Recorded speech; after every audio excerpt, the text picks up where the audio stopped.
Olá pessoal, sejam todos muito bem-vindos. Hoje eu decidi revisitar a introdução do livro A História da Arte de Gombrich. Vamos partir para o que interessa a esta introdução sobre artes e artistas. Uma coisa que realmente não existe é aquilo a que se dá o nome de arte.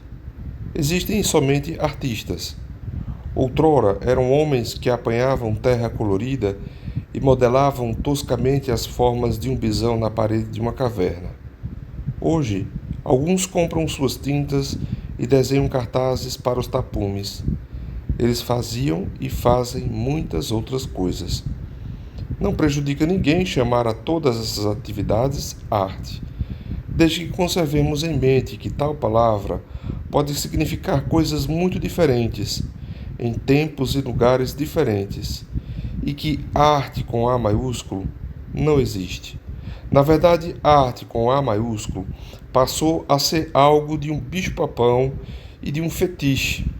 Podemos esmagar um artista dizendo-lhe que o que ele acaba de fazer pode ser muito bom no seu gênero, só que não é arte. E podemos desconcertar qualquer pessoa que esteja contemplando com prazer um quadro, declarando que aquilo que ela gosta não é arte, mas algo muito diferente. Na realidade, não penso que existam quaisquer razões erradas para se gostar de um quadro ou de uma escultura. Alguém pode gostar de uma paisagem porque ela lhe recorda seu berço natal ou de um retrato porque lhe lembra um amigo. Nada há de errado nisso. Todos nós, quando vemos um quadro, estamos fadados a recordar mil e uma coisas que influenciam o nosso agrado ou desagrado. Na medida em que essas lembranças nos ajudam a fruir do que vemos, não temos por que nos preocupar, somente quando alguma recordação irrelevante nos torna parciais e preconceituosos, quando instintivamente voltamos as costas a um quadro magnífico de uma cena alpina, porque não gostamos de praticar o alpinismo, é que devemos percrustar o nosso íntimo para desvendar as razões da aversão que estragam um prazer que de outro modo poderíamos ter. Há razões erradas para não se gostar de uma obra de arte. A primeira figura é o retrato de seu filho Nicholas, de Rubens. E a segunda é o retrato de sua mãe, de Durer.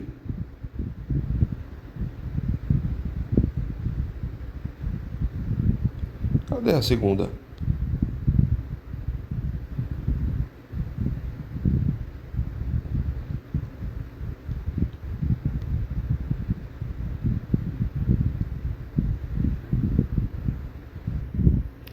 Eu tentei baixar novamente aqui o livro, gente, e não aparece o retrato de sua mãe de Durer, mas é como se fosse uma velha bem feia, sabe? Vamos dar prosseguimento aqui, tá? Depois a gente retoma essas coisas. Muitas pessoas gostam de ver em quadros o que também lhes agradaria ver na realidade. Isso é uma preferência muito natural. Todos gostamos de beleza na natureza e somos gratos aos artistas que a preservaram em suas obras. Nem esses mesmos artistas nos repeliriam pelo nosso gosto. Quando Rubens, o grande pintor flamengo, fez um desenho de seu filho pequeno, estava certamente orgulhoso de sua beleza.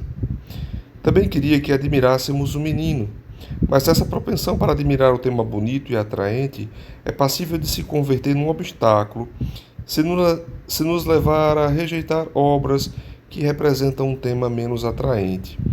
Então, à esquerda, Meninos Árabes, pintado em cerca de 1679 por Murillo. E depois ele vai falar de Peter de Roo, interior com mulher descascando maçãs. E aí está, tá bom? Vamos ver quando é que ele vai falar isso. O grande pintor alemão Albrecht Dürer certamente desenhou sua mãe com tanta devoção e amor quanto Rubens sentia por seu rechonchudo filho, seu estudo verdadeiro da velhice desgastada pelas preocupações, pode causar-nos um choque que nos faça desviar os olhos dele. A gente observa alguns erros. Essa provavelmente não é uma tradução original, né? Eu tenho o livro, né? Mas eu não recordo desses pequenos deslizes. E, no entanto, se lutarmos contra a nossa repugnância inicial, poderemos ser generosamente recompensados, pois o desenho de Dihue, em sua tremenda sinceridade, é uma grande obra. Ele pintou, desenhou a mãe dele, tipo, velha, feia, natural, certo? De fato, não tardaremos em descobrir que a beleza de um quadro não reside realmente na beleza de seu tema, falando aí dessa palavra que eu acabei de falar, feia. O feio e o belo. Ignoro se os pequenos maltrapilhos que o pintor espanhol Murilo gostava de pintar eram rigorosamente belos ou não, mas como ele os pintou, certamente possuem grande encanto. Por outro lado, muita gente diria que a criança no maravilhoso interior holandês de Peter de Hort é feia, mas nem por isso deixa de ser uma pintura atraente.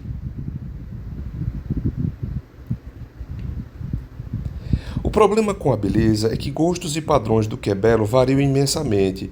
As figuras 5 e 6 foram ambas pintadas no século XV e ambas representam anjos tocando alaúde. Vamos ver.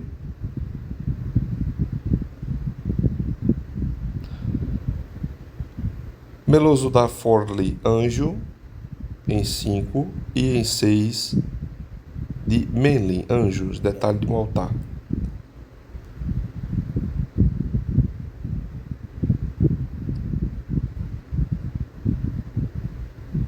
Muitos preferirão a obra italiana de Meloso da Forlì, com sua cativante graciosidade, a do seu contemporâneo flamengo Hans Melling.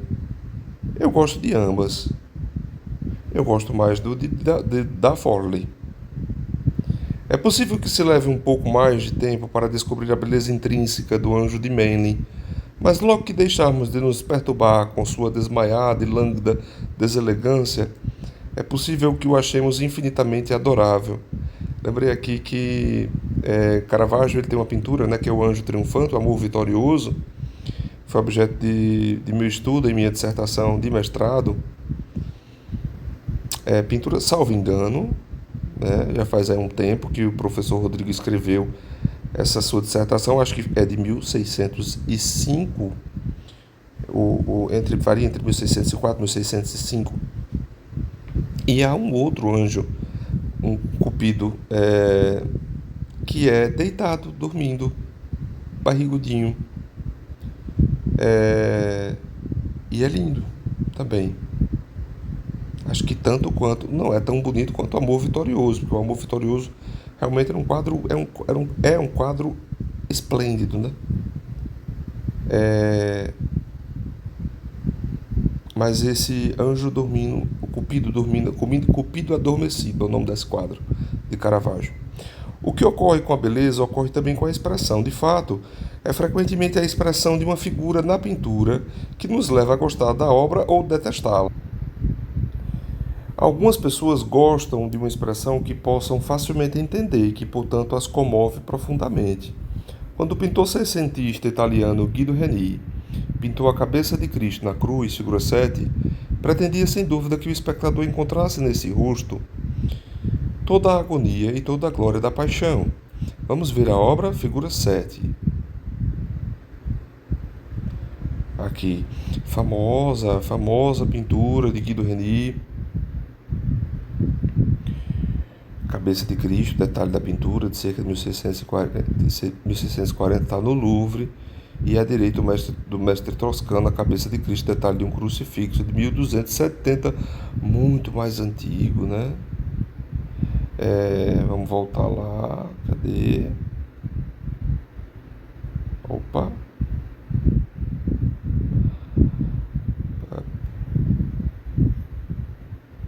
Muitas pessoas, ao longo dos séculos subsequentes, exauriram força e consolo de tal representação do Salvador.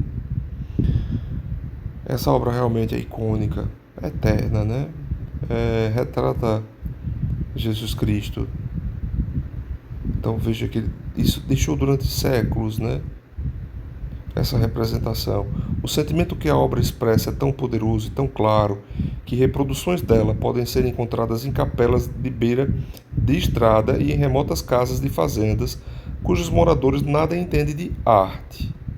Mas ainda que essa intensa expressão de sentimento nos cative, não devemos, por essa razão, voltar as costas a obras cuja expressão talvez seja menos fácil de entender. O pintor italiano da Idade Média que pintou o crucifixo certamente alimentava sentimentos tão sinceros acerca da paixão quanto Guido Reni. Mas temos que aprender primeiro a conhecer seus métodos de desenho para compreender seus sentimentos. Depois de adquirirmos a compreensão dessas diferentes linguagens, poderemos até preferir obras de arte cuja expressão é menos óbvia do que a de Reni. Assim como alguns preferem pessoas que usam poucas palavras e gestos, deixando algo para ser adivinhado, também há os que gostam de pinturas ou esculturas que deixam alguma coisa sobre o que se possa conjecturar e meditar. Nos períodos mais primitivos, quando os artistas não eram tão habilidosos quanto hoje na representação de rostos e gestos humanos, é tanto mais comovente, com frequência, ver como eles tentaram, não obstante, expressar os sentimentos que queriam transmitir. Mas neste ponto, os principiantes defrontam-se a miúdo e com outra dificuldade, querem admirar a perícia do artista em representar as coisas que eles veem, gostam mais de pinturas que parecem reais. Isso existe demais no mundo da arte, viu? Não somente no mundo da arte, com letra maiúscula, como diz aí Gombrich, mas no mercado da arte, né? Não nego nem por um instante que isso é uma importante consideração. A paciência e a habilidade que contribuem para a reprodução fiel do mundo visível são, por certo, dignas de admiração. Grandes artistas do passado dedicaram muito labor a obras em que todos os pormenores, ainda que minúsculos, estão cuidadosamente registrados.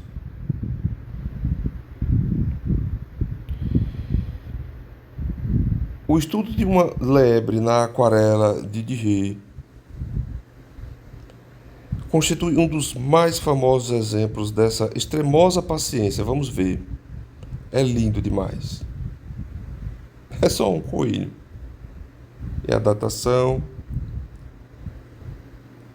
Albrecht Dürer, 1502. Espero que a pronúncia esteja correta, né? Pode variar aí.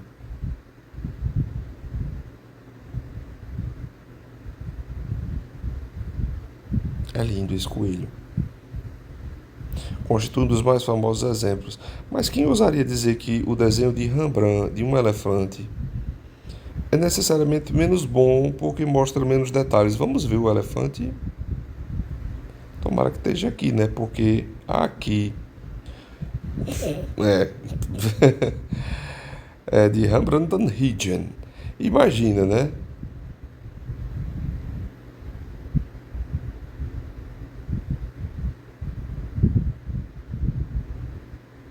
Eu fui no Albertina Museum em Viena e não vi essa lebre de Durer. Não me lembro de ter visto. Estava em reforma, o Albertina, lá em Viena. É necessário, menos bom porque mostra menos detalhes. Na verdade, Rembrandt era dotado de tal poder de magia que nos transmite a sensação com alguns traços de seu giz da pele rugosa e espessa do elefante. Mas não é o esquematismo gráfico que aborrece, principalmente as pessoas que gostam que seus quadros pareçam reais. Elas são ainda mais repelidas por obras que consideram incorretamente desenhadas, sobretudo quando pertencem a um período mais moderno em que o artista tinha a obrigação de não fazer semelhantes tolices. De fato, Não há mistério algum a respeito dessas distorções da natureza, sobre as quais ainda ouvimos queixas e protestos em discussões acerca da arte moderna. Quem já viu um filme de Disney ou um cartoon sabe tudo a esse respeito. Sabe que, por vezes, está certo desenhar coisas de um modo diferente do que elas se apresentam aos nossos olhos, modificá-las ou distorcê-las de uma forma ou de outra. E agora preste atenção. O camundongo Mickey não se parece muito com um rato verdadeiro. No entanto, as pessoas não escrevem cartas indignadas aos jornais sobre o comprimento do apêndice caudal de Mickey. Os que penetram no mundo encantado de Disney não estão preocupados com a arte com A maiúsculo, não vão para seus espetáculos armados, dos mesmos preconceitos com que visitam uma exposição de pintura moderna. Lembrei aqui o tanto que Tarsila do Amaral vão passar décadas e décadas, talvez séculos, né? Ela vai continuar sendo criticada e amada, né? Amada, mais amada do que criticada, é, mas ainda assim criticada, né? Principalmente por estes que pensam numa arte realista, né? E olha que Tarsila ela parte de uma arte realista, né? Quando a gente vê uma imagem pintada de Cristo, de Tarsila, na primeira fase, nas primeiras fases dela, algo belíssimo, nesse realismo. E quando a gente vê uma outra obra, né? A gente pega qualquer obra qualquer dela, das mais famosas, né? A exemplo do Abaporu, a gente já percebe uma mudança estética, né? Uma mudança de significados, há uma ruptura dentro de Tarsila, né? Por isso tanto preconceito talvez com ela, mas sem sombra de dúvidas, não gostaria de dizer isso, é meio surreal dizer isso, mas sem sombra de dúvidas, Tarsila tem uma representação e significado importantíssimo para a história da arte no Brasil. Continuando. Mas se um artista moderno desenha alguma coisa à sua maneira, está sujeito a que considerem um trapalhão, incapaz de fazer melhor do que isso. Ora, seja o que for que pensemos sobre artistas modernos, podemos seguramente acreditá-los com suficientes conhecimentos para desenharem corretamente.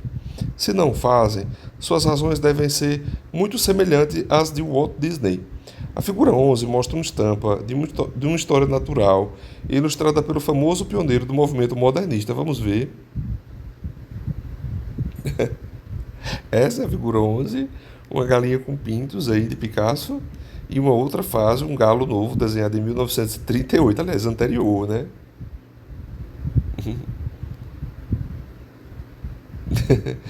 É, Picasso não se contentou. Desculpa. Mas, deixa eu ver, Picasso, por certo, ninguém poderá encontrar defeitos nessa encantadora representação, eu estou aqui, ó, de uma galinha com seus fofos pintinhos, mas ao desenhar um frango, Picasso não se contentou em fazer a mera reprodução da aparência física da ave, quis expressar sua agressividade, a sua insolência e estupidez. Por outras palavras, recorreu à caricatura. Mas que caricatura convincente ele criou. Pronto, Picasso também passa por esse mesmo tipo de preconceito que Tarsila passa, né? É interessante dizer passa, né? Como se eles existissem ainda, né? Como se eles fossem vivos, a obra permanece, né? Os artistas se foram, a obra permaneceu.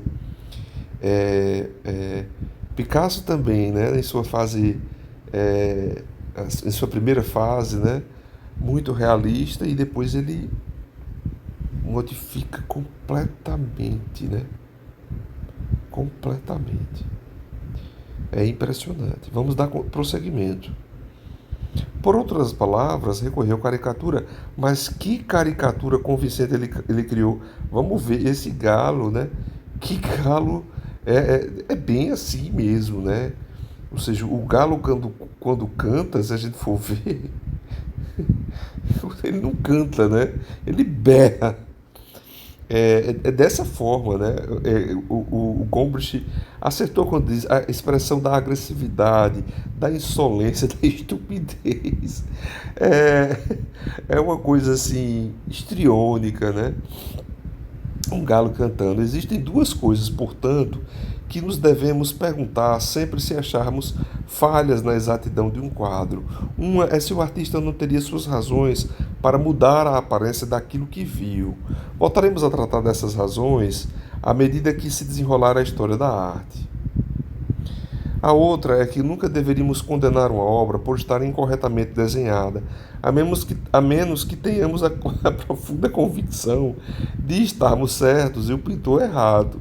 O problema aqui é que no mercado da arte, né, existem obras feias, né? Veja, eu não estou dizendo na história da arte, estou dizendo no mercado da arte. Existem pinturas toscas, né? Eu não sei se vocês sabem, mas eu já durante um tempo, né, eu sou aficionado por pinturas, tenho muitos quadros, já tive bem mais do que tenho hoje, tenho bem menos porque realmente não posso ter mais e fui vendendo ao longo do tempo, negociei, vendi, enfim, comprava, comprava muitos, né? Eu tenho inclusive desenhos dos caderninhos de Tarsila guardados, enfim. Era um hobby, mas que depois começou a virar um transtorno pela quantidade de quadros que eu tenho, pela necessidade que a gente tem de mantê-los e tal.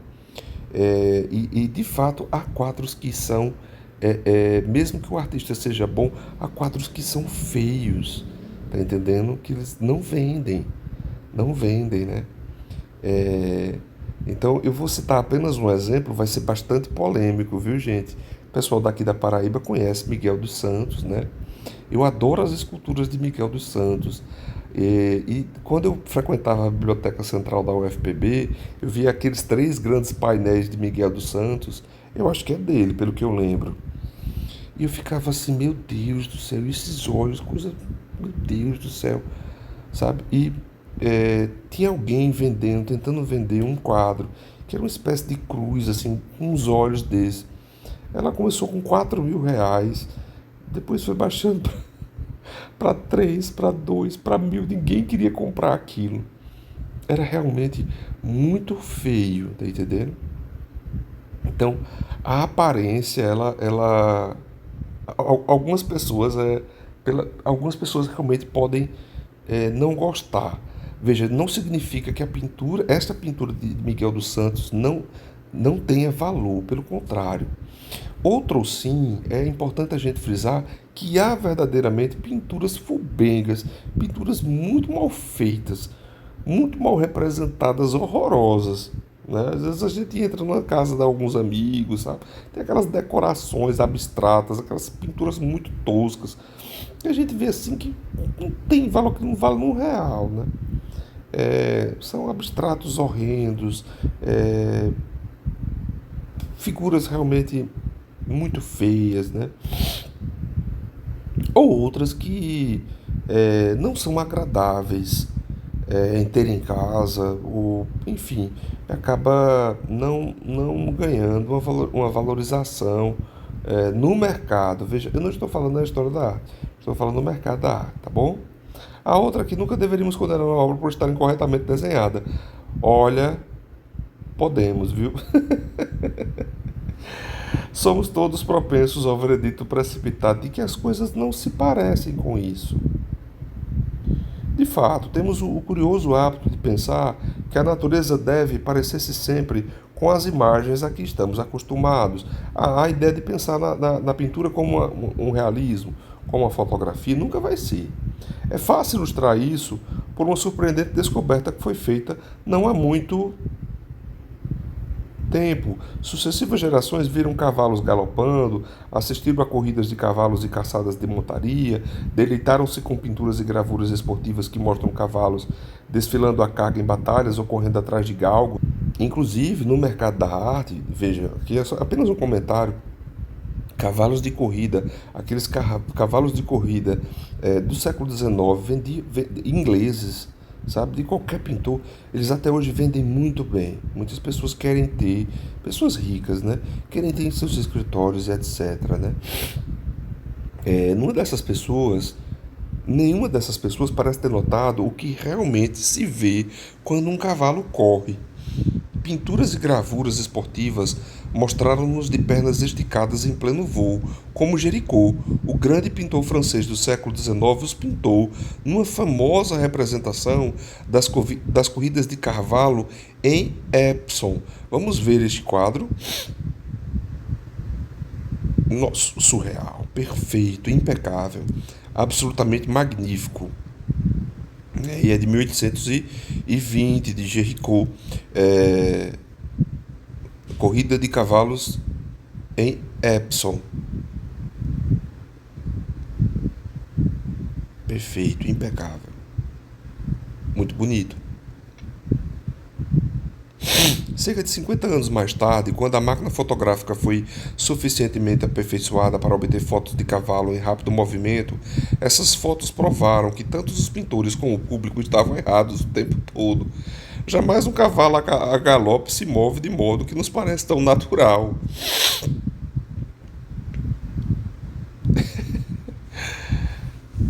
Que coisa, né? Quando as pernas se despregam do chão, são movimentadas alternativamente para o impulso seguinte. Se refletirmos por um instante, concluiremos que dificilmente o animal poderia avançar de outro modo. Entretanto, quando os pintores começaram a aplicar essa nova descoberta e pintaram cavalos correndo como realmente fazem, choveram as reclamações de que as imagens pareciam esquisitas, erradas. Eu tinha esquecido o quanto o Gombrich é bom. Isto constitui, sem dúvida, um exemplo extremo, mas erros semelhantes não são tão raros em absoluto como se poderia imaginar. Todos nós somos inclinados a aceitar formas ou cores convencionais como as únicas corretas. Por vezes as crianças pensam que as estrelas devem ter o formato estelar, embora não o tenham naturalmente. As pessoas que insistem a gente vai lendo e vai lembrando de algumas coisas, né, na vida da gente, né? Por exemplo, quando as pessoas olham o céu e pensam que tudo que há no céu são estrelas, né? Quando na verdade há planetas, constelações, sóis, né? Por vezes as crianças pensam que as estrelas devem ter o formato estelar. As pessoas que insistem que, num quadro, o céu deve ser azul e a grama verde, não são muito diferentes dessas crianças. Indignam-se se veem outras cores num quadro, mas se tentarmos esquecer tudo o que ouvimos a respeito de grama verde e céu azul e olharmos o mundo como se tivéssemos acabado de chegar de outro planeta, numa. E há uma fotografia, viu?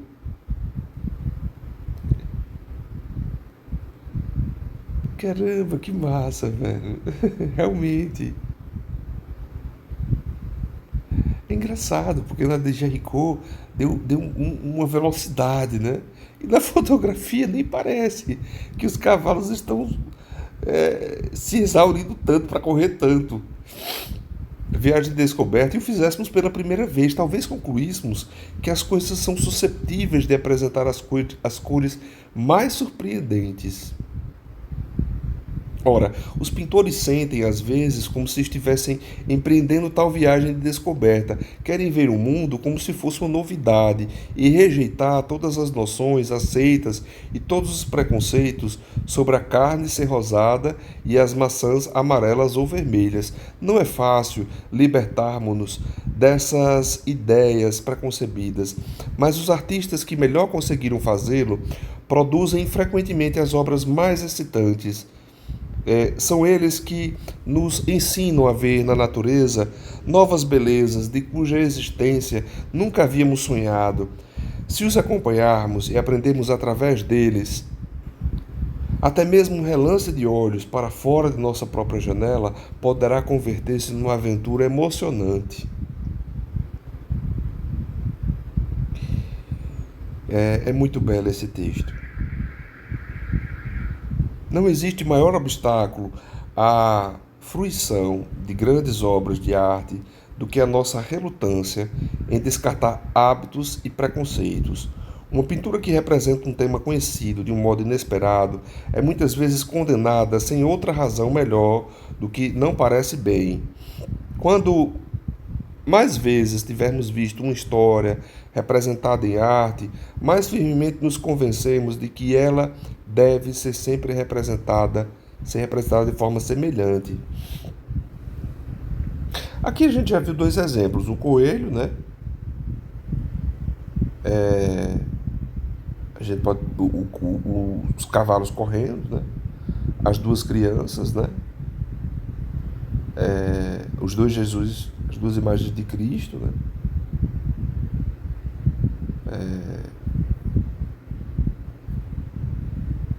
Jesus Cristo crucificado, né? A aparição do anjo Gabriel à Virgem Maria, a anunciação à Virgem, né? Cenas de paisagens, né? No geral. Quanto mais vezes tivermos visto uma história representada, pulei. A respeito de temas bíblicos em especial, sim. Os sentimentos são susceptíveis de se manterem com veemência, embora saibamos todos que as Escrituras nada nos dizem sobre a aparência física de Jesus e que Deus não pode ser visualizado em forma humana. E apesar de sabermos terem sido os artistas do passado que criaram pela primeira vez as imagens a que nos acostumamos, algumas pessoas, no entanto, ainda são propensas a pensar que o afastamento dessas formas tradicionais equivale a uma blasfêmia. É impressionante isso. É impressionante isso. De fato. De fato, foram usualmente aqueles artistas que leram as esculturas com a maior devoção e atenção os que tentaram formar em suas mentes um quadro inteiramente original dos incidentes da história sagrada. Eu agora passou pela minha cabeça, só um adendo, daquela coisa do momento de Pentecostes, né? Quando o Espírito Santo desceu em línguas. E eu sempre que vejo aquela fase, inclusive a Virgem Maria estava junto com os apóstolos, línguas de fogo, né? E na minha mente, eu tenho isso desde criança. É uma imagem que eu tenho. Eu acho que devia ser de alguma cartilha do catecismo, né? Mas eu tenho na minha cabeça essa pintura, não sei se é uma pintura, mas das linguinhas de fogo do Espírito Santo caindo sobre a cabeça dos apóstolos e daqueles que estavam presentes, incluindo a Virgem Maria. Salvo engano, Maria Madalena também estava presente, né?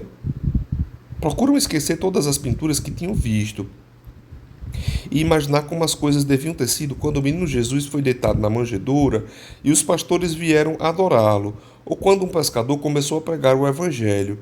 Aconteceu repetidamente que tais esforços de um grande artista para ler um antigo texto com olhos inteiramente novos chocaram e irritaram pessoas irrefletidas.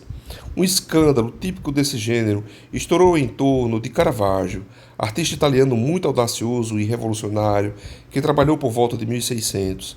Recebeu a encomenda de pintar um quadro de São Mateus para o altar de uma igreja de Roma. O santo deveria ser representado a escrever o Evangelho, e para mostrar que os Evangelhos eram a palavra de Deus, teria que ser representado um anjo, inspirando a escrita. Caravaggio, que era então um jovem artista muito imaginativo e decidido, pensou longamente sobre o que deveria ter sido a situação de um velho e pobre trabalhador, um simples publicano, quando subitamente quis se sentar para escrever um livro. Isso aqui foi tema de minha dissertação de mestrado, né?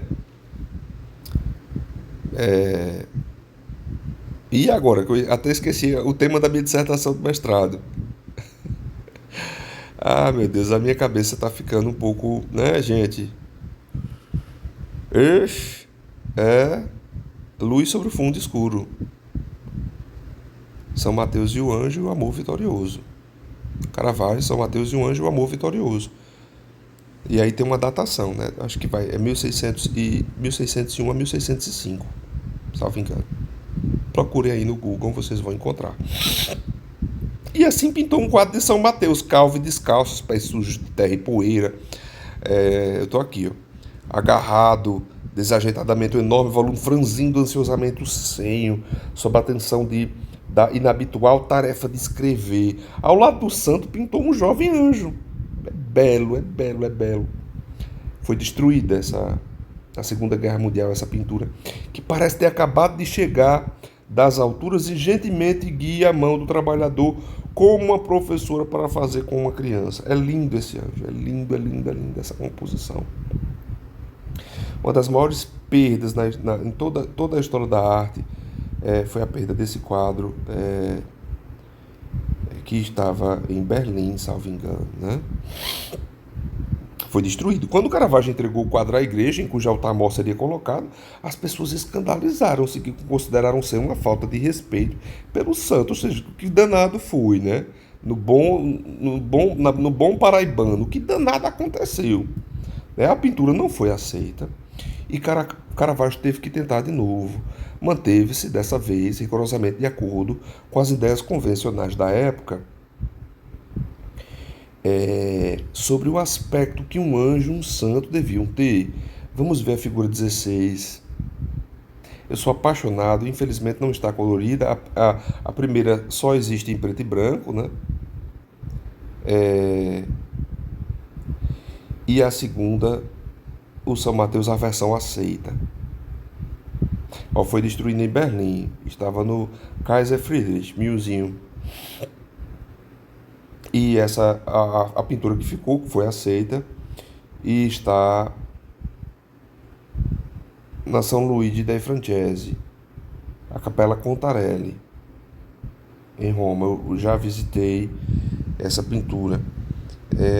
E esse anjo da versão que foi aceita, que conta nos dedinhos também, né? Que São Mateus olha para trás, assim. E o próprio Caravaggio, ele coloca o tamborete que São Mateus está olhando, meio que caído, assim, quase tombando. Audacioso demais. Lindo demais, lindo demais. Você vê um Caravaggio ao vivo, é a melhor coisa que existe na face da Terra. Saudades de ver um ao vivo e a cores. Eu acho que o meu primeiro Caravaggio foi em Viena. O meu primeiro Caravaggio foi em Viena. No museu lá, um dos mais importantes do mundo. É o Rijksmuseum. Depois eu vi outros em Roma, né?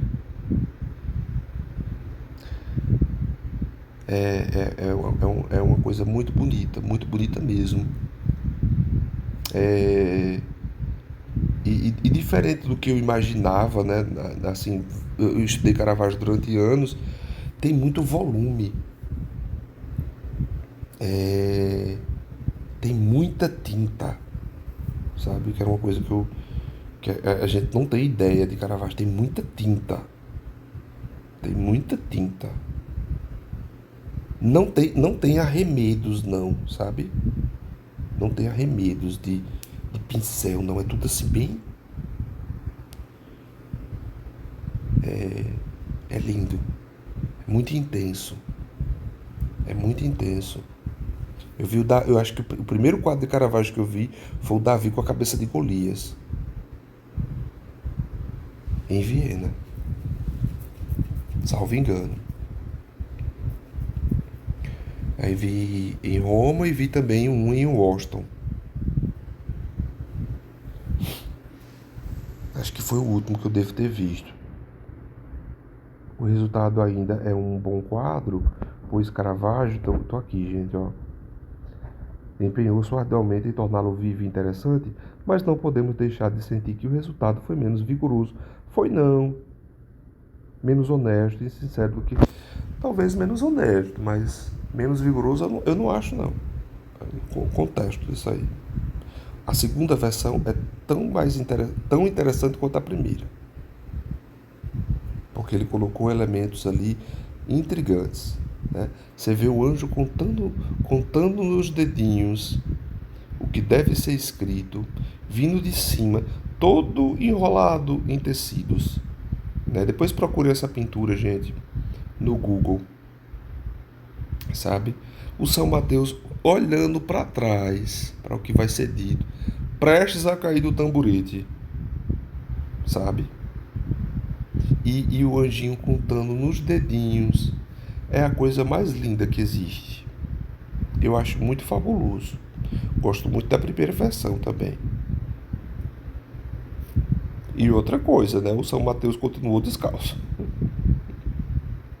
São Mateus, o publicano. Pobre ele não era. Bom, aonde é que eu estou? É, eu vou aqui marcar para que a gente possa ver. Esta história ilustra o dano que pode ser causado por aqueles que repudiam e criticam obras de arte por razões erradas. O que é ainda mais importante, prova-nos que aquilo a que chamamos obras de arte não é fruto de uma atividade misteriosa, mas são objetos feitos por seres humanos para seres humanos. Um quadro parece tão distante quando, emoldurado e envidraçado, o vemos pendurado numa parede. E em nossos museus é proibido, muito apropriadamente, tocar nos objetos expostos, mas originalmente eram feitos para serem tocados e manipulados. Era um motivo de negócio, ainda é de discussão e de preocupação. Lembremos que cada uma de suas características é o resultado de uma decisão pessoal do artista, que este pode ter meditado sobre elas e decidido alterá-las repetidas vezes, que pode ter hesitado sobre se deixar aquela árvore ao fundo ou pintá-la de novo, que pode ter ficado satisfeito com a pincelada feliz que deu um súbito e inesperado brilho a uma nuvem iluminada pelo sol, e que incluiu relutantemente esta ou aquela figura por insistência de um comprador, pois a maioria das pinturas e esculturas que hoje se alinham ao longo das paredes dos nossos museus e galerias não se destinava a ser exibida como arte. Foram feitas para uma ocasião definida e um propósito determinado que estava na mente do artista quando meteu mãos à obra. Por outro lado, as ideias sobre que nós, os que estamos de fora, usualmente nos preocupamos, ideias sobre beleza e expressão, raramente são mencionadas pelos artistas. Nem sempre foi assim, mas foi o que se viu durante muitos séculos passados e o que voltou a ser agora. Em parte, a razão é que os artistas são, com frequência, pessoas tímidas que consideram embaraçoso usar palavras pomposas como beleza, sentiriam bastante presunçosos se tivessem que falar sobre a expressão de suas emoções e usar chavões semelhantes. Tais coisas são consideradas axiomáticas pelos artistas, que acham inútil discuti-las. Essa é uma razão, e segundo parece, uma boa razão. Mas a outra, nas preocupações cotidianas e concretas do artista, essas ideias desempenham um papel muito menor do que as pessoas de fora imaginam. Aquilo que um artista se preocupa quando planeja seus quadros, faz seus esboços, se interroga sobre se completou ou não sua tela, é algo muito mais difícil de converter em palavras. Talvez ele diga que se preocupa em sentir intimamente que sua criação está certa. Ora, somente quando entendemos o que ele quer dizer com essa modesta palavra certo, é que começamos a compreender o que os artistas realmente buscam. Penso que só podemos alimentar a esperança de compreender isso se nos apoiarmos em nossa própria experiência. É claro que não somos artistas, possivelmente nunca tentamos pintar um quadro, nem temos a intenção de o fazer alguma vez.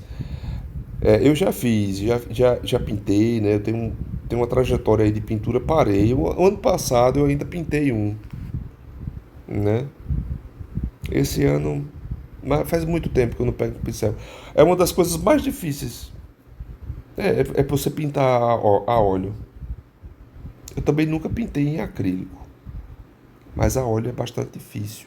Demora demais a secar, é uma coisa muito, muito difícil. Muito difícil, muito mesmo. Eu não sei como esses artistas conseguiam pintar a óleo de forma tão bela, tão bonita, tão expressiva, com tinta a óleo. É assim, quando a gente vê uma obra, uma obra, né, uma pintura E a gente, depois que a gente começa a pintar, a gente sabe, ali tem muito esforço, ali tem muito trabalho. Mas isso não significa, dando continuidade, opa, mas isso não significa que não nos defrontemos com problemas análogos àqueles que, somados, constituem a vida do artista. De fato, estou ansioso por provar que dificilmente se encontrará uma pessoa que não tenha conhecido, pelo menos, uma fração desse tipo de problema, ainda que seja num grau muito modesto.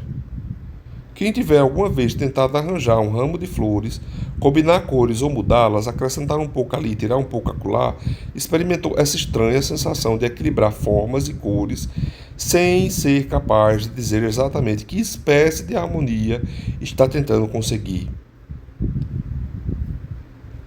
Pressentimos apenas que uma mancha de vermelho aqui pode fazer grande diferença, ou que este azul está bem, mas não vai com as outras cores ou tonalidades, e subitamente uma pequena haste de folhas verdes pode parecer que faz a combinação certa. Não toco mais nisso, exclamamos. Agora está perfeito. Nem todo mundo admite tão cuidadoso a respeito de um arranjo de flores, mas quase todos temos algo que queremos realizar na combinação certa. Pode ser apenas uma questão de encontrar o cinto certo, que combina com a determinada roupa, ou nada mais impressionante do que a proporção certa de pudim e creme, digamos, no prato de um convidado. Em todos esses casos, por mais triviais que sejam, poderemos achar que um excesso ou uma carência de matiz perturba todo o equilíbrio e que existe somente uma relação que é a que deve ser. As pessoas que se preocupam assim a respeito de flores, roupas ou apresentação de pratos, podemos chamar meticulosas por considerarmos que tais trivialidades não justificam tamanha atenção, mas o que pode às vezes ser um mau hábito na vida cotidiana e por conseguinte é frequentemente suprimido ou escondido, adquire autonomia e vida própria no domínio da arte. Quando se trata de harmonizar formas ou combinar cores, um artista deve ser sempre meticuloso ou exigente em extremo. Ele é capaz de ver diferenças de tonalidade, de contextura que dificilmente notaríamos. Além disso, a sua tarefa é infinitamente mais complexa do que qualquer daquelas que possamos experimentar na vida cotidiana. Ele tem não só que equilibrar duas ou três cores, formas ou gostos, mas fazer verdadeiros prodígios de prestidigitação com um sem número dessas coisas. O artista, em sua tela, coloca talvez centenas de matizes e formas que lhe cumpre equilibrar até que tudo pareça certo. Uma mancha de verde poderá subitamente parecer amarela demais porque foi posta na proximidade excessiva de um azul forte. Ele talvez sinta que estragou tudo, que existe uma nota dissonante no quadro e deve recomeçar tudo de novo. Pode sofrer profunda angústia por causa desse problema, fica refletindo sobre ele em noites de insônia, postar-se diante do quadro o dia inteiro, tentando adicionar um toque de cor aqui ou ali para apagá-lo em seguida, embora eu e o leitor pudéssemos não notar qualquer diferença de um modo ou de outro. Mas assim que ele conseguiu, assim que seu esforço foi coroado finalmente de êxito, todos nós sentimos que o artista realizou algo irretocável, algo que em nada pode ser acrescentado, algo que está certo, um exemplo de perfeição em nosso mundo tão imperfeito. Vejamos uma das famosas Madonas de Rafael, a Virgem do Prado, a figura 17. Vamos lá. Eu sou suspeito para falar. Eu prefiro não opinar sobre este quadro. Pronto, foi esse aqui que eu visitei, o Kunststorage Museum, em Viena. Eu sou suspeito para falar. É surreal de belo. É surreal de belo. É Jesus, São João Batista e Maria. É surreal de belo. É muito lindo.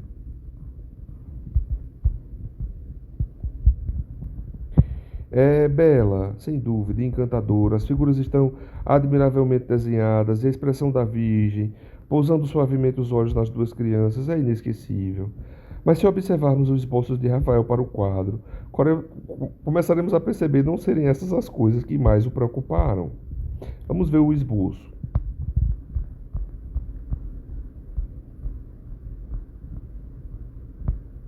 Horrível, né? Folha de um caderno de esboço do quadro de estudos de Rafael Sanzio. É realmente horrível.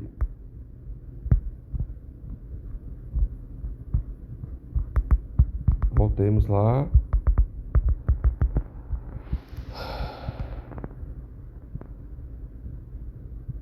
Para ele, tais aspectos eram pontos pacíficos. Até hoje eu detesto essa expressão, pontos pacíficos.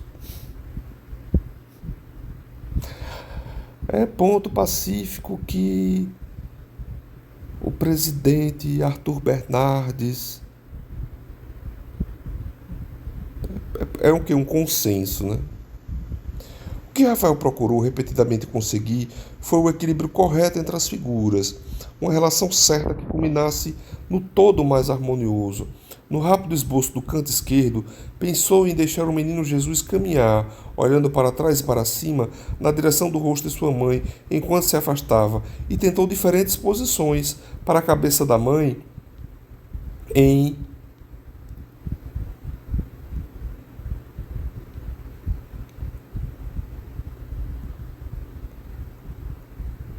resposta ao movimento do menino. Depois decidiu dar a volta a Jesus e permitir que ele erguesse diretamente os olhos para a mãe.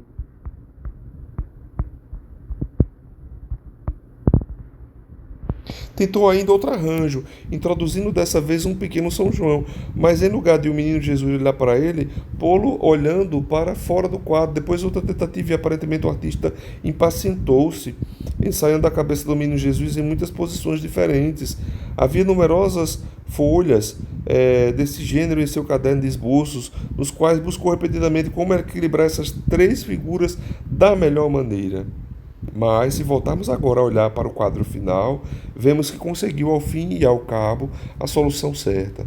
Tudo no quadro parece estar em seu lugar apropriado. A postura e a harmonia que Rafael obteve, através de seu trabalho árduo, parecem tão naturais e sem esforço que mal lhe prestamos atenção. Entretanto, é justamente essa harmonia que torna a beleza da Madonna mais bela e a doçura das crianças mais doce. É fascinante observar um artista esforçando-se por realizar o equilíbrio certo, mas se lhe fôssemos perguntar por que fez isto e mudou aquilo, talvez ele não fosse capaz de nos explicar. O artista não obedece a quaisquer regras fixas, ele simplesmente pressente o caminho que deve seguir. É verdade que alguns artistas ou críticos, em certos períodos, tentaram formular leis de sua arte, mas verificou-se sempre que artistas medíocres não conseguiam coisa alguma quando tentavam aplicar essas leis, ao passo que os grandes mestres podiam transgredi-las e, apesar disso, realizar uma nova espécie de harmonia em que ninguém pensara antes. Quando o grande pintor inglês Sir Joshua Reynolds explicou a seus alunos da Royal Academy que o azul não devia ser posto no primeiro plano de uma pintura, mas reservado para os fundos distantes, para as colinas que se desvanecem gradualmente no horizonte, o seu rival, Gainsborough, segundo reza a história, quis provar que tais regras acadêmicas eram usualmente absurdas. Pintou então o famoso Menino de Azul, cujo traje azul no primeiro plano central do quadro se destaca principalmente contra o castanho cálido do fundo. Fiquei curioso, será que ele não mostra essa pintura aqui ou mostra? Aqui a pintura de Gainsborough, certo, gente? O Menino Azul, belíssimo. Provou, né? O azul pode vir em primeiro plano. A verdade é que é impossível estabelecer regras desse gênero, pois nunca se pode saber de antemão que efeito o artista pretenderá realizar. Pode até querer introduzir uma nota estrídula, dissonante, se porventura sentir que isso estaria certo. Como não existem regras para nos dizer quando um quadro ou um estátua está correto, é usualmente impossível explicar com palavras exatamente por que sentimos que é uma grande obra de arte. Mas isso não significa que uma obra tão boa quanto qualquer outra ou que não se pode discutir questões de gosto. Que mais que mais não sejam, tais discussões fazem-nos olhar para quadros e quanto mais olhamos para eles, mais notamos pontos que nos escaparam antes. Começamos a desenvolver uma sensibilidade peculiar para a espécie de harmonia que cada geração de artistas tentou realizar. Quanto maior for a nossa sensibilidade para essas harmonias, mais as desfrutaremos. E isso, no fim de contas, é o que importa. O antigo provérbio de que gostos não se discutem pode muito bem ser verdadeiro, mas não deve esconder o fato de que o gosto é susceptível e deve ser desenvolvido. Isso é também uma questão de experiência comum que todos podemos comprovar no campo mais modesto. Para as pessoas que não estão habituadas a tomar chá, uma mistura pode ter exatamente o mesmo sabor de qualquer outra, mas se dispuserem de tempo, vontade e oportunidade para explorar quantos refinamentos possam existir, é possível que se convertam em autênticos experts, capazes de distinguir exatamente que tipo de mistura preferem, e seu maior conhecimento aumentará necessariamente o prazer propiciado pelas misturas mais selecionadas e requintadas. Eu, por exemplo, não entendo nada de chá, só sei, só sei de chá de cidreira, né? Só sei de chá de camomila, né? Esse tipo de chá aí que ele está falando é chá fino, né? É chá fino. Como, por exemplo, vinho, né? Eu não sei nada de vinhos. Pinot Noir, o que? Cabernet Sauvignon, sabe? Rosé, pronto, vinho branco. Não sei de muita coisa, né? Então a pessoa precisa ter a experiência, ter a acuidade, né?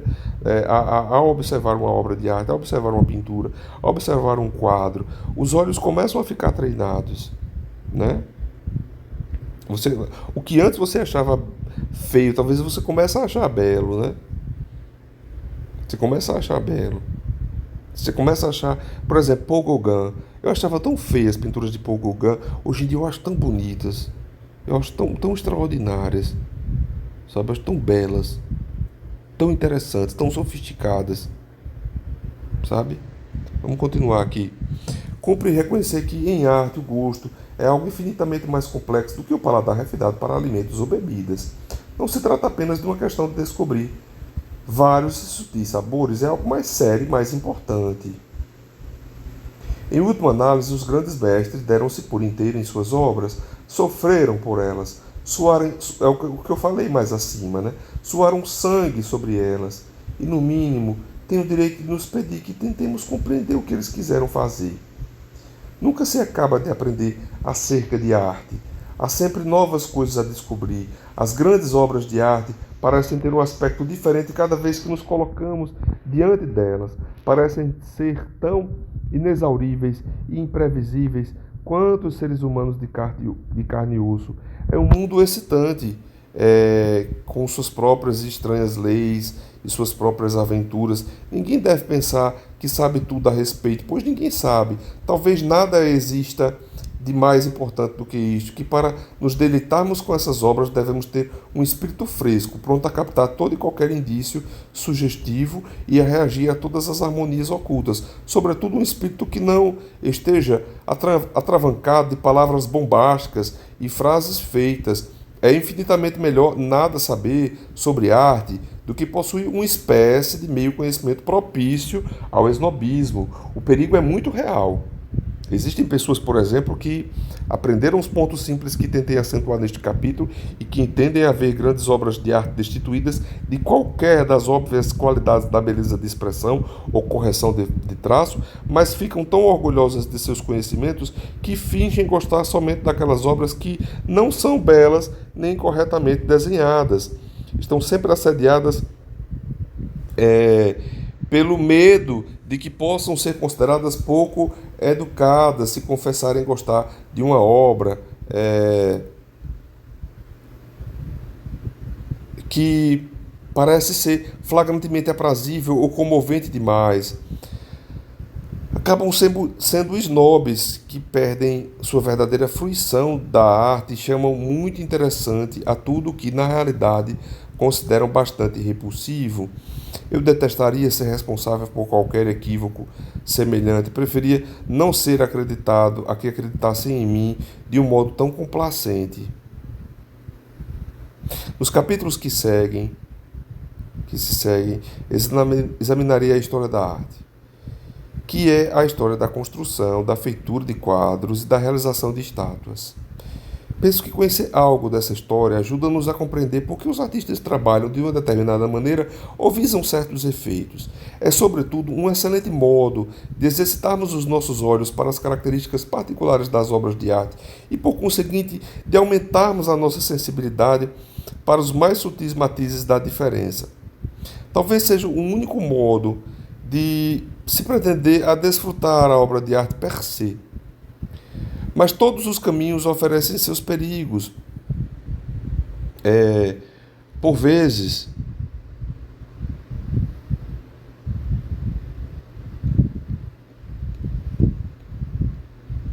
vemos as pessoas caminhando por uma galeria de arte, de catálogos na mão. Toda vez que param diante de um quadro, buscam pressurosamente seu número. Podemos observá-las folheando seus livros e, logo que encontrarem o título ou o nome da obra, seguem em frente. Não faria diferença alguma se tivessem ficado em casa, pois mal olharam para a pintura, apenas checaram o catálogo. É uma espécie de curto-circuito mental que nada tem a ver com a fruição de um quadro. Às vezes é que a pessoa está com pressa, né? Quer ver muita coisa numa cidade só. Aí eu vou dar um pouco de cabimento para o turista. Às vezes quer ver um pouco mais, né? Mais rápido. Não é fácil enfrentar esses grandes museus, né? O Museu do Vaticano, por exemplo, né? Grandes museus. É difícil de enfrentar. É bem complicado. Tem que ter muita força física também, né? Tô lembrando aqui, deu vontade de rir, vou compartilhar com vocês rapidamente a parte das estátuas romanas. Eu parei no Laoconte, assim, isso nos museus do Vaticano. Parei no Laoconte, no Júlio César, depois veio vários bustos romanos. Eu já estava extremamente cansado, muito exausto, muito mesmo. Eu saí andando assim e fiz um vídeo, sabe? E só depois, quando eu voltei ao Brasil, é que eu vi esse vídeo. Fiz um vídeo andando e fui filmando vagarosamente, mas eu não parei, não me detive sobre aqueles vários bustos romanos, não. Era muita coisa para ver. As pessoas que adquiriram algum conhecimento de história da arte estão, por vezes, arriscando-se a cair numa armadilha semelhante. Quando vem uma obra de arte, não param para olhar, mas preferem esquadrinhar a memória em busca de uma etiqueta apropriada. Vou seguir esse conselho, tá certo, Gombrich? Vou me deter melhor. Podem ter ouvido que Rembrandt era famoso por seu tiara escuro, que é o termo técnico para designar o jogo de luz e sombra, de maneira que abanam sabiamente a cabeça quando vem um Rembrandt, murmuram maravilhoso tiara escuro e passam ao quadro seguinte. Acho muito difícil. Um quadro de Rembrandt é muito precioso, é algo muito impactante. Sabe? É difícil você não bater o olho naquilo ali. Você bate o olho no Rembrandt van Rijn. É lindo demais. É muito, muito, muito, muito, muito, muito, muito, muito rebuscado. É muito belo. Mas se tiver que seguir mais obras para ver, o turista vai ter que seguir adiante. Quero ser muito franco a respeito desse perigo de semi-conhecimento e esnobismo, pois todos somos suscetíveis de sucumbir a tais tentações, e um livro como este poderá aumentá-las. Eu gostaria de ajudar a abrir os olhos, não a soltar línguas. Falar argutamente sobre arte não é difícil, porque as palavras que os críticos usam têm sido empregadas em tantos contextos diferentes que perderam toda a sua precisão. Mas olhar um quadro com olhos de novidade e aventurar-se numa viagem de descoberta é uma tarefa muito mais difícil, mas também mais compensadora e incalculável o que se pode trazer de volta de semelhante jornada. Inclusive saudades, né, de me aventurar nesses museus. Já completou inclusive um ano né, de minha última viagem internacional. Eu fui para os Estados Unidos e para o Canadá e visitei muitos museus. De lá para cá, realmente, eu não visitei mais nenhum museu. Não realizei mais nenhuma viagem. Mas amo museus. Amo museus. Amo esculturas. Amo as placas de observação. Amo me deter nessas pinturas, né? Eu lembrei da transfiguração de Cristo, o quanto eu fiquei encantado, como era alto, como é grande, sabe? É, em tantas e tantas obras, né? Essa foi a introdução de a história da arte de Gombrich, é, sobre artistas, sobre arte e artistas. É uma introdução fundamental para todo historiador, para os colegas professores de história, para os amigos da história, para os estudantes de história, bem os alunos de ensino médio, é, para quem servir essa leitura dirigida, comentada, aos pouquinhos, assim. É, não sei, eu estava pensando ontem, para quem vai servir, né? Talvez até siga para pessoas com deficiência visual. É, talvez os meus comentários tragam aí algum tipo de riqueza, né? Quando eu disse agora sobre os quadros de Rembrandt, são muito impactantes.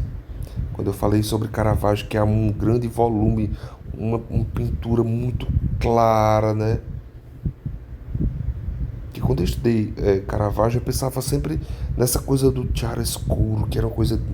Mas os personagens, eles têm muito volume, muita presença, é muito belo.